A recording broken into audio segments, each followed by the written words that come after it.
गीता जी अध्याय नंबर 4 के श्लोक नंबर 32 में आपने अभी सुना, उसमें कहा कि जो अभी तक आपको ज्ञान बताया मैंने, चौथे अध्याय के 25 से लेकर 31 तक मंत्रों में, कोई ऐसी साधना करता है, कोई ऐसे यज्ञ करता है, कोई ऐसे यज्ञ माने धार्मिक अनुष्ठान करता है, उनसे हटकर चौथे अध्याय के 32वें श्लोक में कहा कि इस प्रकार की बहुत से विस्तार के साथ यज्ञों की जानकारी, धार्मिक अनुष्ठानों की जानकारी सच्चिदानंद घन ब्रह्म यानी ब्रह्मण्य मुखे, वो सच्चिदानंद घन ब्रह्म की वाणी में लिखा है और वो तत्व ज्ञान है। चौथे अध्याय के 34वें श्लोक में कहा कि उस ज्ञान को तू तत्वदर्शी संतों के पास जाकर समझ, उनको दंडवत प्रणाम करने से, कपट छोड़कर प्रश्न करने से वो तत्वदर्शी संत तुझे परमात्म तत्व का ज्ञान कराएंगे, उस तत्व ज्ञान से परिचित कराएंगे। तो यहां 15वें अध्याय के 1 से लेकर 4 में तत्वदर्शी संत की पहचान बताई है। वो कैसा होगा? ऊर्ध्व मूलम अधः शाखम अश्वत्थम प्राहु अव्यम छंदासी यस्य प्रणानी ये तम वेद स वेदवित। ऊपर को जड़ वाला, नीचे को तीनों गुण रूपी शाखा वाला, ये एक अविनाशी पीपल का वृक्ष तुल जानो, इस संसार रूपी वृक्ष समझो, और इसके पत्ते आदि सभी विभाग हैं, छंद हैं, और यह तम वेद इस अज्ञान में छुपे हुए इस संसार रूपी वृक्ष के सभी विभागों को जो जानता है, स वेदवित, वह तत्वदर्शी संत है, वह वेद के तात्पर्य को जानने वाला।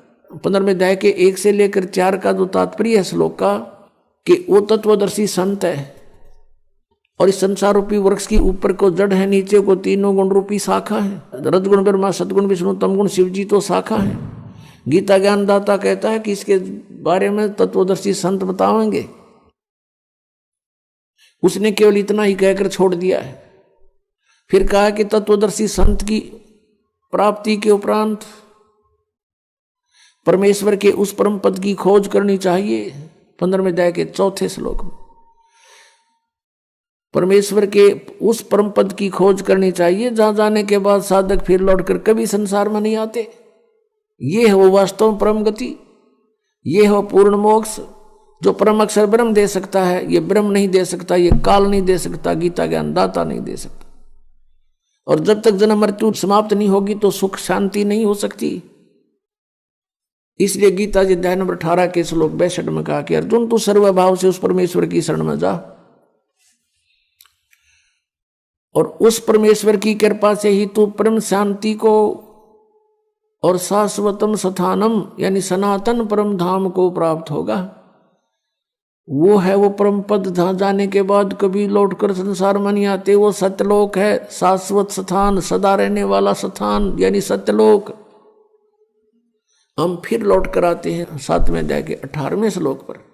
गीता जी अध्याय नंबर 8 के श्लोक नंबर अब 1 में अर्जुन ने पूछा कि किम तत्परम, उसका उत्तर दिया 3रे श्लोक में 8वें अध्याय के में कि वो परम अक्षर ब्रह्म है।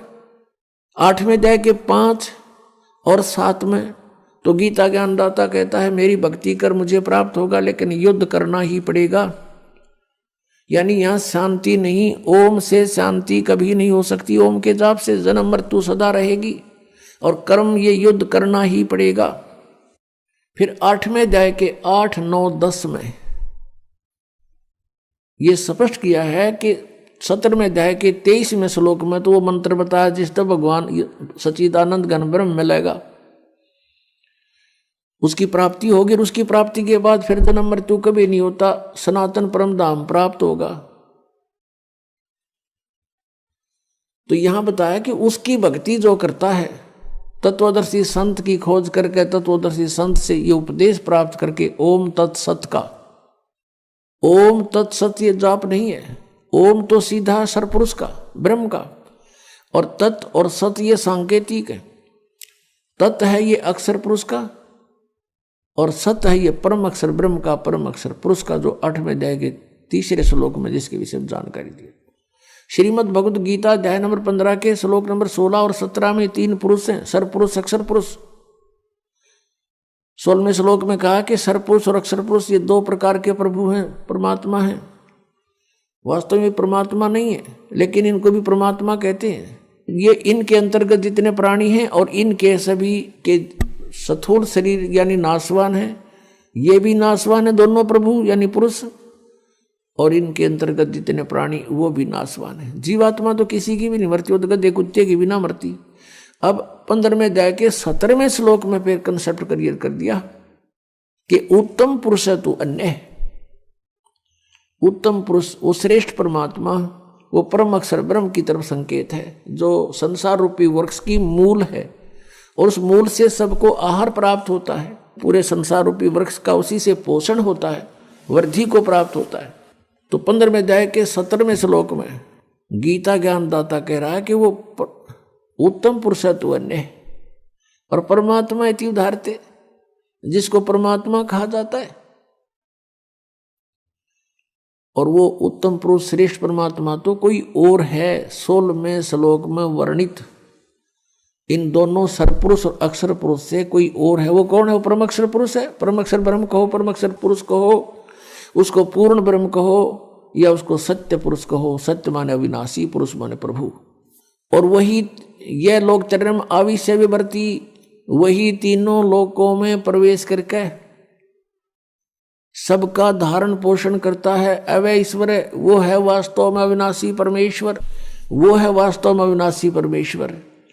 अब 8वें अध्याय के 8, 9, 10 श्लोक में स्पष्ट किया है कि अर्जुन जो उस परम अक्षर ब्रह्म की साधना करता है, जो 8वें अध्याय के 3 श्लोक में गीता ज्ञानदाता जिसके विषय बता रहा है, उसकी जो भक्ति करता है उस मंत्र से, जो तत्वदर्शी संत से प्राप्त करके, वो फिर उसी को प्राप्त होता है। उसको प्राप्त होता है तो वो अविनाशी परमात्मा है, वो तो सतलोक में रहता है, सनातन परम धाम में रहता है। तो इस प्रकार जीव का मोक्ष होता है। अब हमारी पवित्र श्रीमद् भगवद गीता ये ज्ञान दे रहा है, और गीता ज्ञानदाता अपनी साधना को अनुत्तम बता रहा है, और ये अज्ञान आधार से अनुवाद करता हमारे गुरु, पूर्व के गुरु जो थे अज्ञानी, इन्होंने अनुत्तम का अर्थ ही अति उत्तम कर डाला 7वें अध्याय के 18वें श्लोक में और 7वें अध्याय के 24वें श्लोक में। इन अनर्थ कर डाले। 18वें अध्याय के 66वें श्लोक में गीता ज्ञानदाता कहता है कि सर्वधर्मान परित्यज माम, मेरे सतर की जितनी भी धार्मिक क्रियाएं हैं, अनुष्ठान हैं, वो मुझ में त्याग दे, यानी मुझे सौंप दे। जैसे ओम तत् सत में 3 मंत्र है। ओम तत् ये सांकेतिक है, सत भी सांकेतिक है। ओम तो ब्रह्म का है। कहते मेरे सतर की जितनी पूजाएं तूने की हैं वो मुझे दे दे, और उसके पश्चात उस परमेश्वर की एकम शरणम व्रज, एकम जिसके बराबर दूसरा ना हो, अद्वितीय सर्वशक्तिमान यानी परम अक्षर ब्रह्म, उसकी शरण में व्रज माने जाना होता है। इन अज्ञानियों ने सब ने व्रज माने आना कर रखे, आजा मेरी शरण में आजा। फिर ये गीता ज्ञानदाता कहता है कि अहम तवा सर्व पापेभ्यो मोक्षामि मा शुच, फिर मैं तुझे सब पापों से मुक्त कर दूंगा, तू चिंता ना कर। हम क्या करते रहे, जैसे तत्व ज्ञान के अभाव से परम संत मिले नहीं, ओम नाम का जाप, और गीता जी अध्याय नंबर 3 के श्लोक नंबर 10 से लेकर 15 में जो अनुष्ठानों की जानकारी दी है, यज्ञों की, वो 500 यज्ञ करते रहे, ओम नाम का जाप करते रहे, और इसके प्रतिफल को हम ब्रह्मलोक प्राप्त करके वहां भोगते रहे। और ब्रह्मलोक में जाने के बाद फिर हम वापस जन्म मृत्यु में रहे, हमारे ऊपर यह दंड बना रहा, और पाप के आधार से हम नरक भी जाते रहे।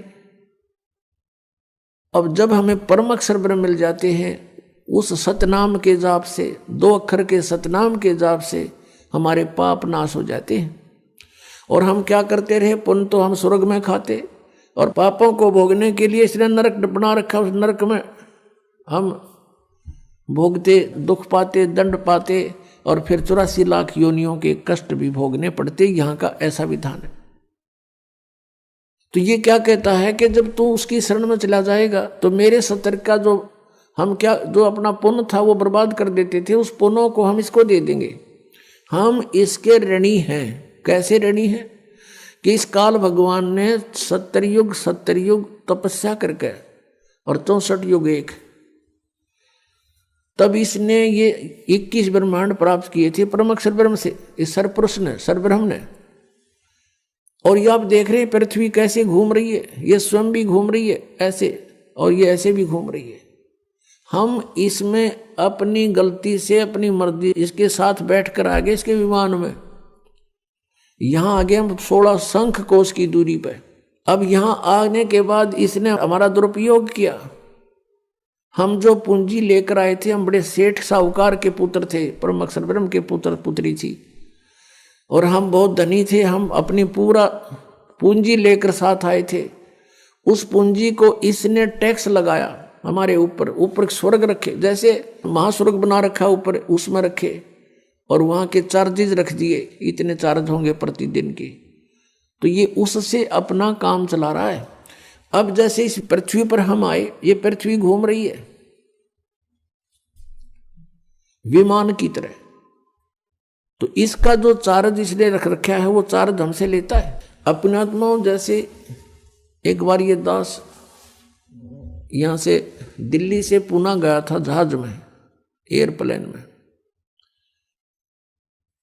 तो वहां से वहां तक का किराया लगभग 6,000 रुपये था, और उसके अंदर ही सारा चाय पानी खाना सारी व्यवस्था करते हैं। और वो 2.25 घंटे लगे वहां से दिल्ली से लेकर पुणे तक के। 2.25 घंटों के उसने 6,000 रुपये चार्ज किए। और हम बैठे इसके विमान में, किराया कितने दिन तक? तो ये कहता मेरा किराया दे मुझे, जब छोड़ूं तुझे। हम फिर इसका किराया दे देंगे इसको।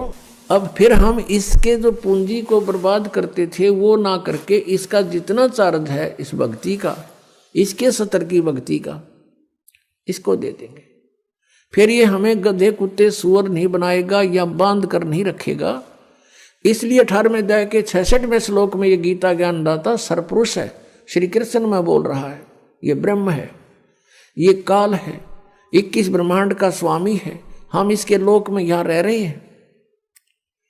तो ये कह रहा है कि मेरे 70 की सर्वधर्मान परित्यज माम, 18वें अध्याय के 66वें श्लोक, मेरे 70 के सभी धार्मिक अनुष्ठान पूजाएं मुझे दे दे, मुझे त्याग दे, छोड़ दे, मेरा ऋण मुक्त हो, मेरा कर्जा दे।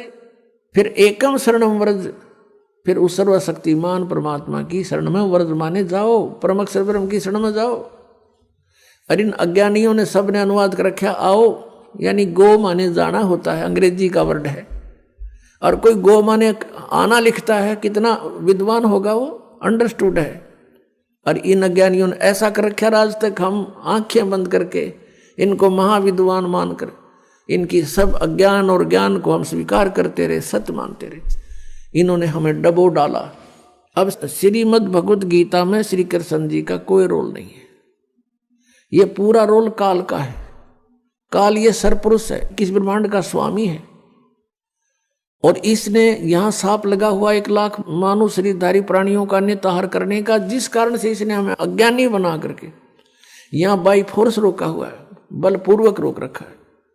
सब कार्य बलपूर्वक करवाता है। हमारे अंदर ऐसा इसने फीड कर दिए गुण कि हम ये प्राणी विवश होकर के उनके वश कार्य करता। जैसे कोई शराब भांग पी लेता है, फिर उस जीव के वश का नहीं रहता, वो कैसी गतिविधि करे। तो ऐसे हमारे साथ इसने कर रखा है। बच्चे उत्पन्न कराता है, खाता है। आप जैसे कसाई बकरियों को इकट्ठा छोड़ देता है, वो संतान उत्पत्ति करते हैं अपनी वासना के वश होकर के, और उन बच्चों में उनकी खूब ममता भी होती है। और काल उनको कसाई खाता है और वो उनको अपने बच्चे मानते रहते हैं। यही स्थिति परमात्मा कबीर जी ने बताई कि तुम यहाँ कसाई के लोक में रह रहे हो, इस काल के लोक में रह रहे हो, और यहाँ तुम्हारी जन्म मृत्यु कभी समाप्त नहीं हो सकती। और ये दुख तुम्हें सदा बने रहेंगे, चाहे स्वर्ग में जाओ चाहे महास्वर्ग में जाओ, इसके में वहां पूरा होते ही समय वापस फिर यहाँ लौट कर आना पड़ेगा। बोलो सतगुरुदेव की जय।